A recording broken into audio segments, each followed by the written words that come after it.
atrocities happening around the world, Muslims doing these atrocities, thinking that they're fighting the enemies of Allah, thinking that they need to establish Islamic rule in a country by forcing people to wear hijab, by forcing people to come to the masjid, by forcing people to not do what they want to do. That's not the way that Allah taught religion.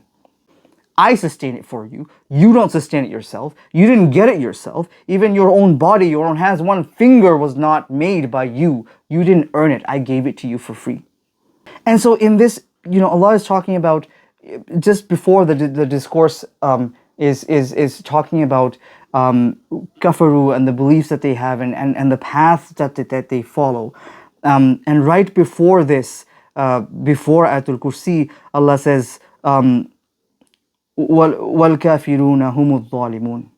That indeed the deniers of the truth are in manifest darkness. They're in all kinds of darkness. Zalimun is a plural form of the word. And so he says they're wrongdoers, but all kinds of wrong are they in. All shades of wrong are the people who deny. There's deeper understanding to this last part of ayah number 254, which we're not going to get into. But the gist of it is that Allah is talking about people who deny the truth. And so if you think about it in this way, just to give you that elevator version, people who grow up with the idea of Islam, people who grow up with the idea of Allah, but don't really delve deep enough into it, don't really pursue the true understanding of who Allah is and why He is the only ilah worthy of worship and why we follow Islam as the one true religion, are also basically denying the truth. By not pursuing it, by not focusing on it, by not giving it priority, we are also saying, you know what, that's not important enough. There's other things in this dunya that I need to worry about. I need to worry about my livelihood, and I need to worry about my children, and I need to worry about my job and my career and the car that I'm going to buy and the house that I'm going to live in. There's all kinds of things that I have to worry about. And so those things, when they become important, and the pursuit of the truth, the pursuit of who Allah is, the pursuit of understanding why Islam is the one true religion is pushed to secondary or even further, that happens as well, then basically we're saying it's not as important. And when we say it's not as important, we are also denying the truth. We've all been there.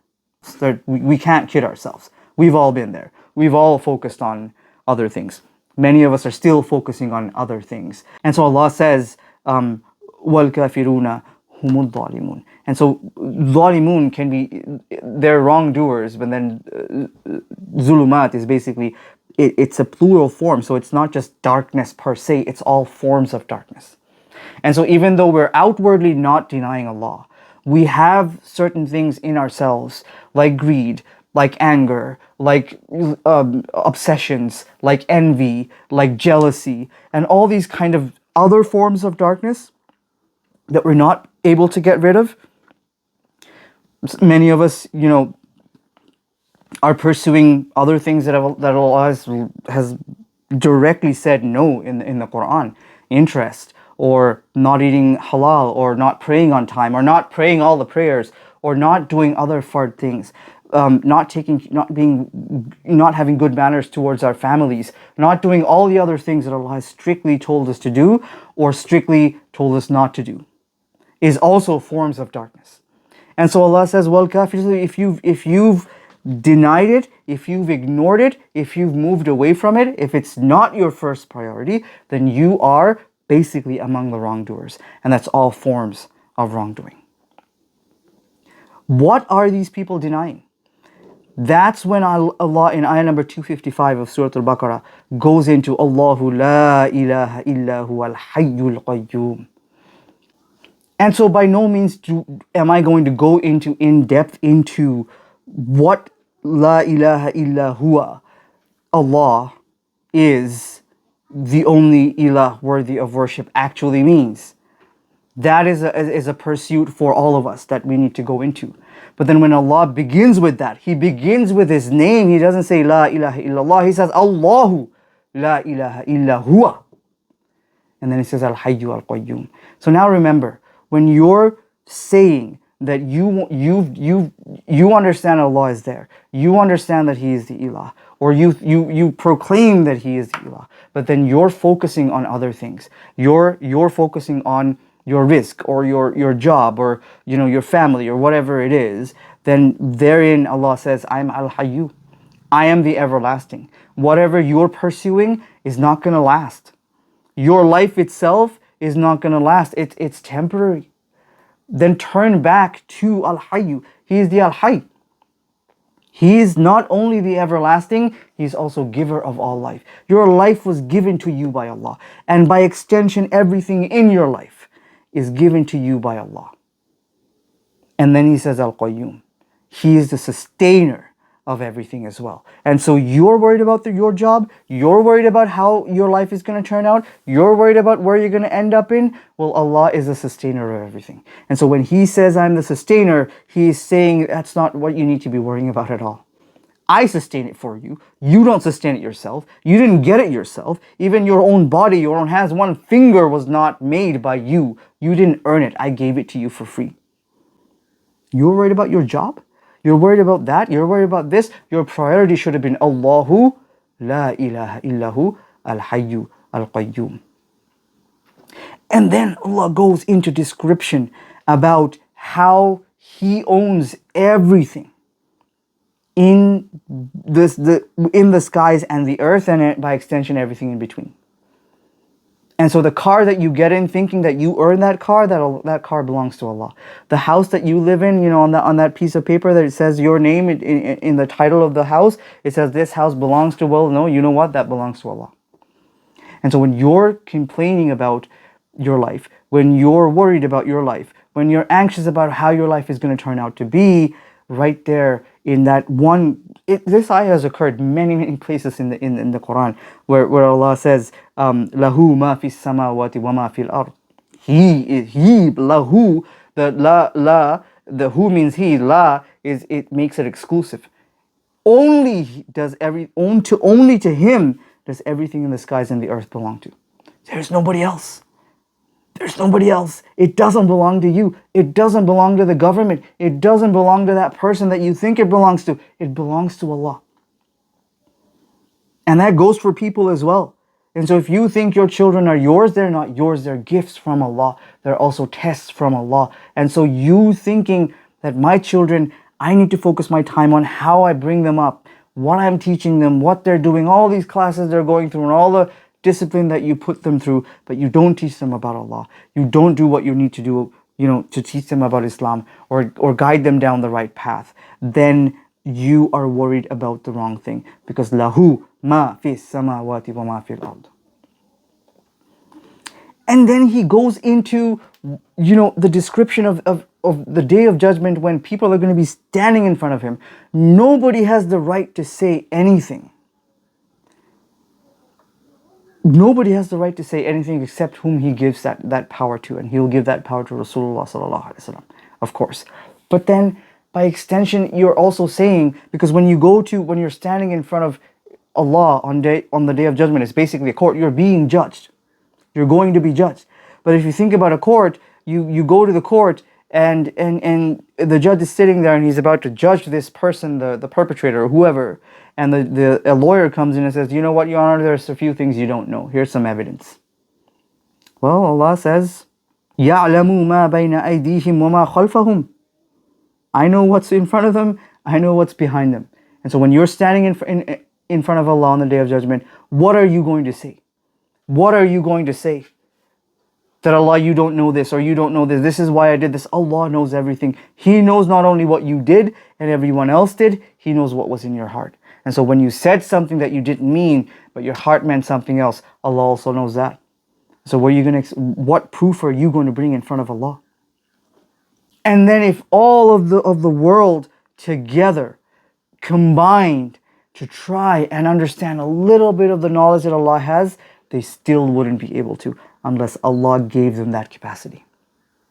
And so this, like I said, I'm not going in depth into I just don't have that kind of capacity to be able to explain an ayah like this properly, do justice to it at all. But then the idea portrayed in this ayah is the magnificence of Allah. It's kind of the defining qualities of Allah, all in one magnificently beautiful ayah that Allah puts inside the ayah for us to understand. In a Madini surah. But then right after that, he's just described his attributes. He's just talked about who he is and what he can do and what he can do for you and what he's done for you. So then Allah makes us revisit those basics. The basics of the first pillar of Islam, Tawheed, taking Shahada, reminds us of what it means, who it is that you're giving your bay'ah to, who it is that you're attributing your surrender to as an abd. Allah reminds us of that revisiting the basics. But then right after that, in the ayah number 256, Allah says, La ikraha fid din. There's no compulsion in my religion. I don't need you. Understand this. This is what Allah is saying. Through this attribute, display of attributes in this powerful ayah. Right after that, Allah says, there's no compulsion. So you think that I need you? I don't need you. You think that Islam needs you, or without you, Islam can't, it's been there, it'll be there till the end of time. You don't make a difference. So there is no compulsion. And the reason there is no compulsion is because وَاتَّبَيَّنَ الرُّشْدُ مِنَ الْغَيِّ.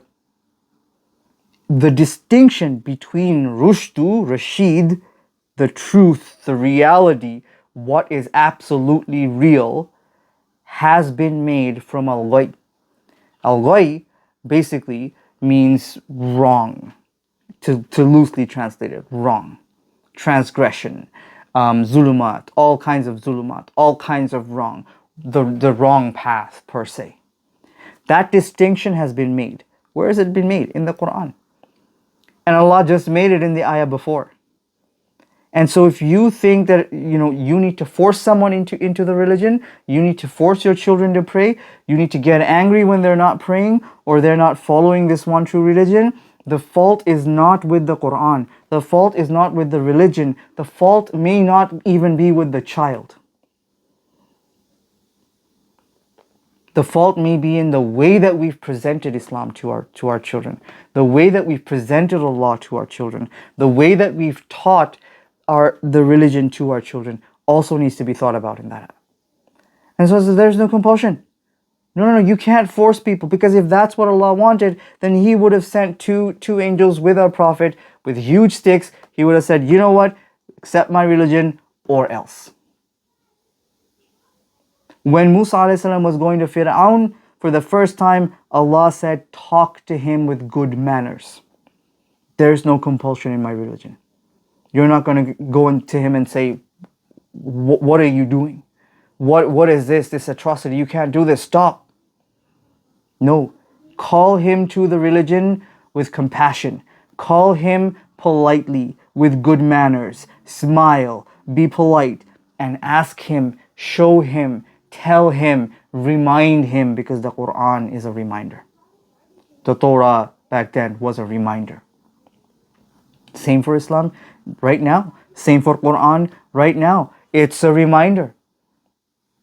We're not going to get angry because that sister is not wearing a hijab. We're not going to get angry because that brother is not coming to Fajr in the morning to the masjid.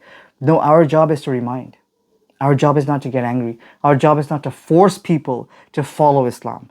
That atrocities happening around the world, Muslims doing these atrocities, thinking that they're fighting the enemies of Allah, thinking that they need to establish Islamic rule in a country by forcing people to wear hijab, by forcing people to come to the masjid, by forcing people to not do what they want to do. That's not the way that Allah taught religion.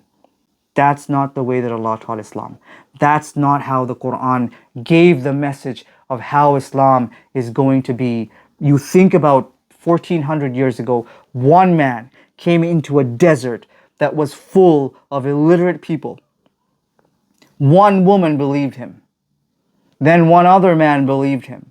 And then a few other companions. And for 10 years he struggled in that place. And then he went for 13 more years in another place. And by the end of 13 years, by the end of the 23 years of his prophethood, thousands upon thousands were already following him. And then from there to today, that one man changed the world with his good manners, with his politeness, with his truthfulness, with his honesty, and the way that he delivered the message. When people were throwing stones at him and his shoes were filling up with blood, he didn't utter a single cry against them. He didn't utter a single dua against them. He said, Allah, guide these people.